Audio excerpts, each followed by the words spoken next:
Okay, magandang araw. This is Kuya Alex. Welcome back po sa ating munting channel.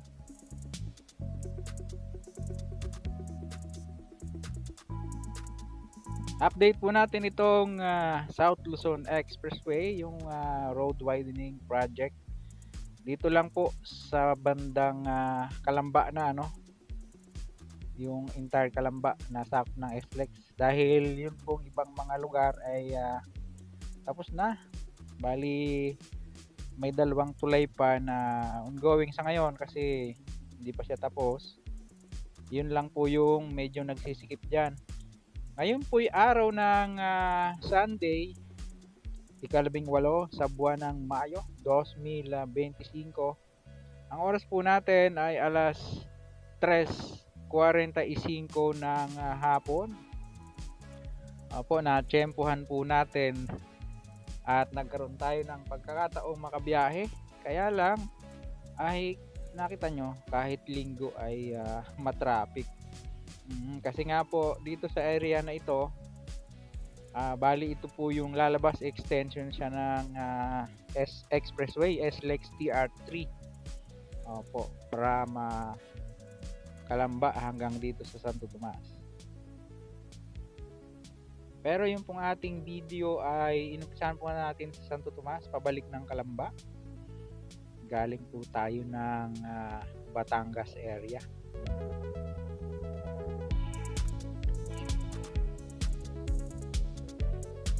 Supposed to be ay December pa po sana ito natapos. Lamang yung hanggang dito sa yung extension niya, yung sa Ayala Greenfield, no? Papunta po ng Santo Tomas ay nahuli siya. Dahil kung matatandaan nyo, ito po ay 4 lanes lang ito, 2 lanes, no? Northbound po itong ating tinatahak nga pala mga kabayan. Papakita po natin sa inyo yung ongoing na pagpapuloang pa po ng kalsada. Diyan po sa kahabaan ng South Luzon Expressway ay nayu-utilize na yung bagong semento, no? Medyo matalbog nga lang. Siguro mas maganda ay magkaroon po ng panibagong lane separator yung mga guhit sa kalsada, no? Kasi nakakalito eh.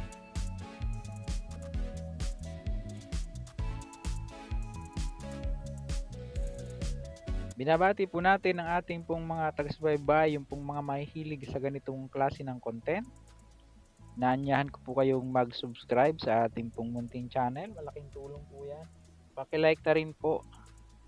Napakalaking bagay po niyan sa mga maliliit na content creator na kagaya po. Ito pong right side natin, hindi pa siya nase-semento pero mukhang naka-prepare na, no? Yan. Tapos yun pong southbound, nakita po natin sementado na yung ilang bahagi dyan.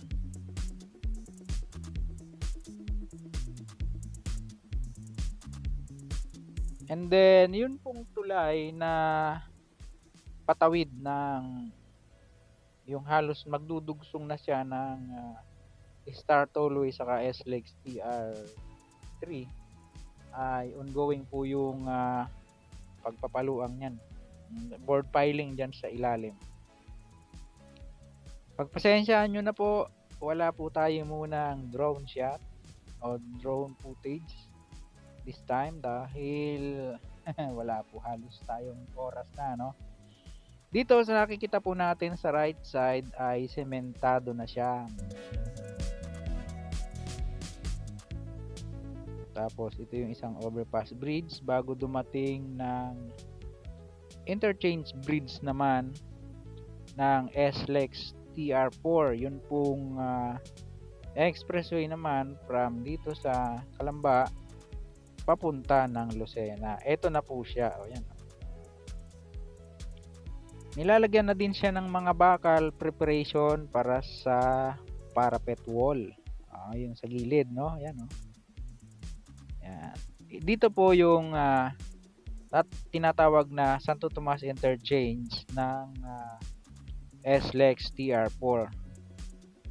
Dito po siya kukonek dito sa kasalukuyan na SLEX TR3. Kaya po medyo nagbabagal. Tsaka nakakapagtaka, kahit linggo ang dami ng sasakyan. Yun pong northbound. Ayan, mapansin nyo, ang bagal ng biyahe natin.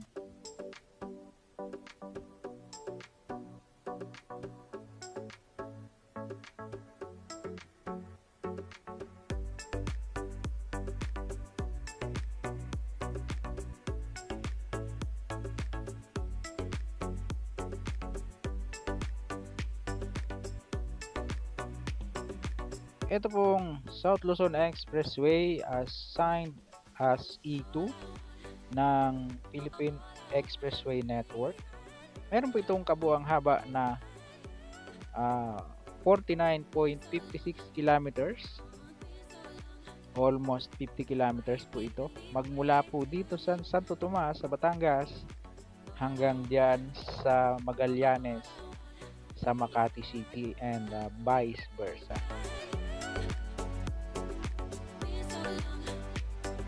Pag natapos po itong pagpapaluang ng South Luzon Expressway TR3 ay magiging 6 lanes po ito. Yun pong parang nadagdag sa kanya ay napakalaki.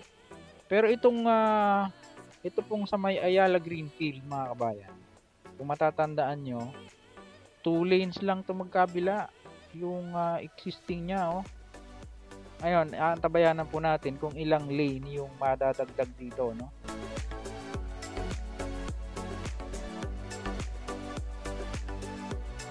Dahil dyan po sa Alabang, yung bago umakyat ng Skyway, yung magkabila. Yung kabilang lane, pagbaba ng Skyway, at ito namang kabilang lane, bago umakyat, may numbering po sila dyan from 1 to 6 lanes magkabila. Oo, napakaluang. Kung standard na mangyayari sa buong kahabaan ng expressway na ito ay napakaluang po niya.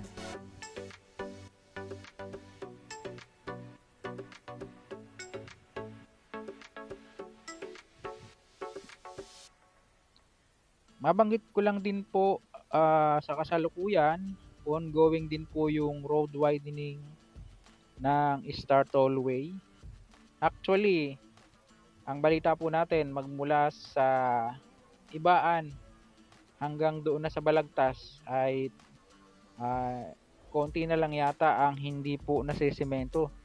Ang kaibahan nga lang po dyan, sa gitna sila nagpaluang ng kalsada dahil yung pong pinakang center island nila ay halos 2 lanes po yun, mga bayan, napakaluwang. Kaya sa kasalukuyan, meron pong, kung itong mga barrier na nakikita nyo sa ating kanan, doon po sa Star Tollway, nasa left side po kung kayo ay dadaan dyan. It's either north or southbound lane, nasa left side. At meron po tayo mga ilang napanood na mga video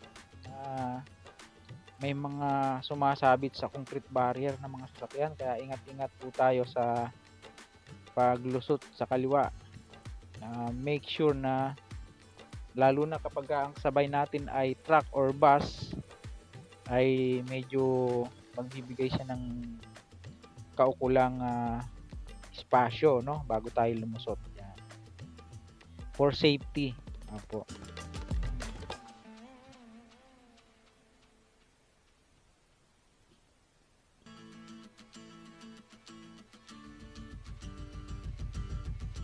Nasiraan pa sa gilid. Approaching naman na po tayo ng Ayala Greenfield. Ayan pong bridge. Yan tulay na yan. Atin na po. Meron na po tayong nakaraang vlog dyan about doon po sa kanilang pagkakaroon ng interchange dito sa lugar, no?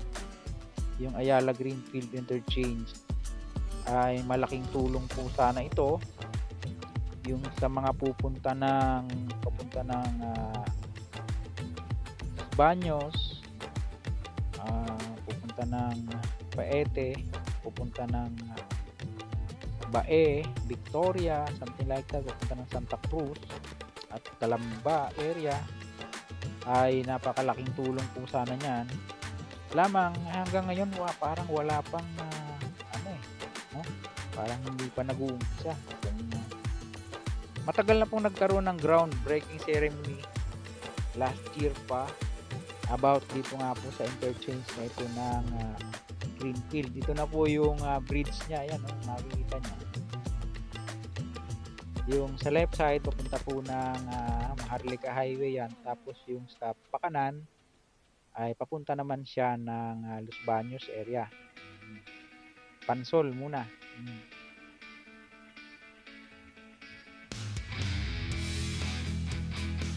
Tapos dito palibasa ay mataas po yung magkabilang gilid ng lupa. Napakarami pong kinalkal na lupa dyan para lang siya pumantay dito po sa existing na kalsada ng SLEX TR4 or TR3, sorry, Toll Road 3.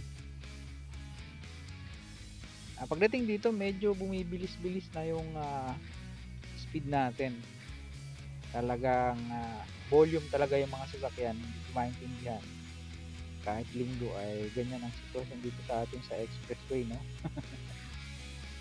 Expectedly parang siyempre ang inaasahan natin Sunday medyo maluwag, no? Pero hindi ganoon eh. Ayan po yung mga equipment nila sa right side, oh.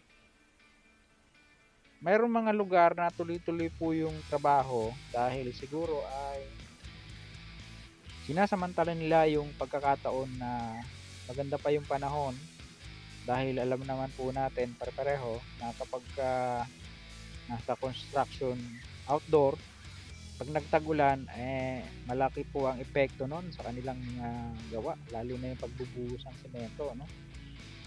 Hindi ubra, aanurin nyo ng ng tubig ulan. Saka syempre magpuputik yan kung ikaw yung magbabakti dyan.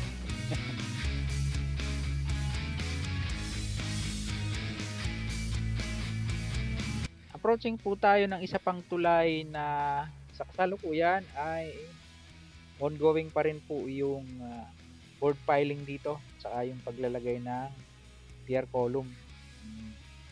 At pag yan po ay naglagay na ng pier heads, matatanaw na po natin siya dito.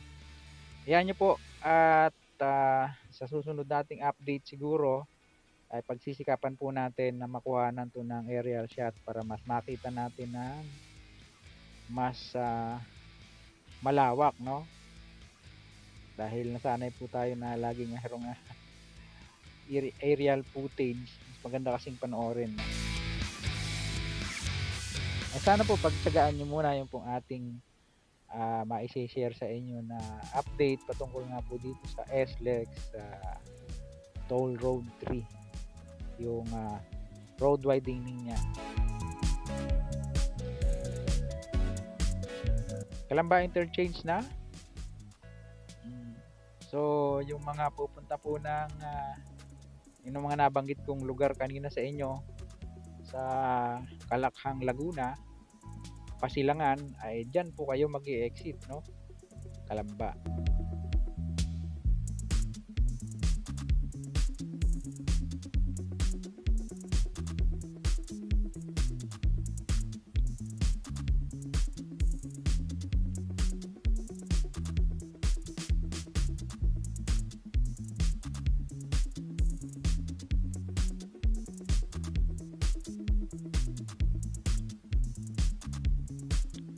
Ito pa isang malaking challenge dito mga kabayan, medyo mahaba-haba po kasi itong tulay na ito, saka may kataasan to itong tulay na to, kaya ayan, nakita nyo may mga equipment dyan, crane, saka yung boring machine sa ilalim po yung trabaho nila dyan, sa ilalim ng tulay na to, nagbo-board piling.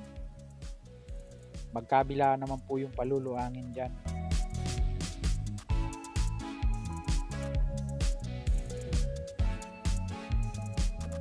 Ito na po yung finished product or finished product. Yung natapos na trabaho yan, no, sa kaliwa at sa kanan yung nadagdag na widening.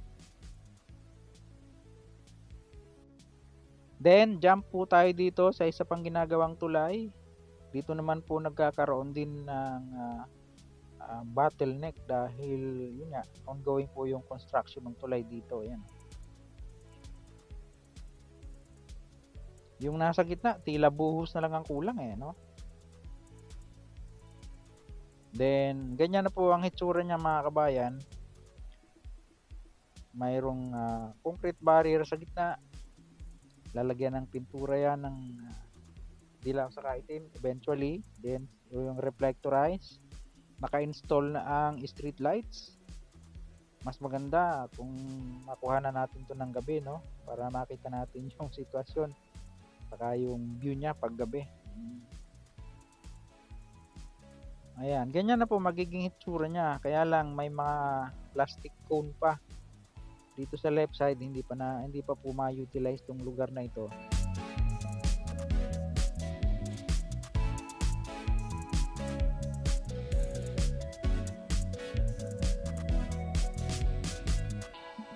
Yan, may naka-arrow na bandang kanan tayo dahil may ginagawa pa. Oo nga.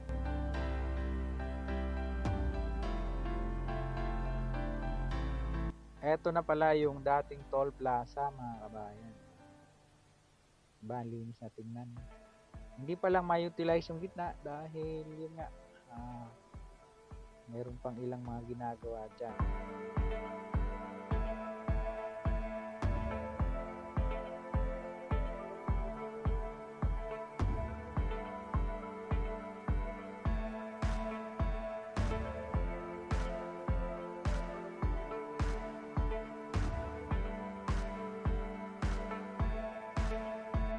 Then, jump naman tayo dito sa kabilang, ito yung isa pang kulay uli na ongoing pa yung construction.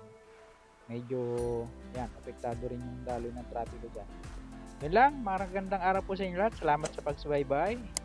Ito pong muli si Kabayang Alex, lagi nagpapaalala, mag-ingat po tayo. Lagi tayong manalangin, magpasalamat sa Diyos. See you po on my next vlog, God willing. Hasta la bye-bye.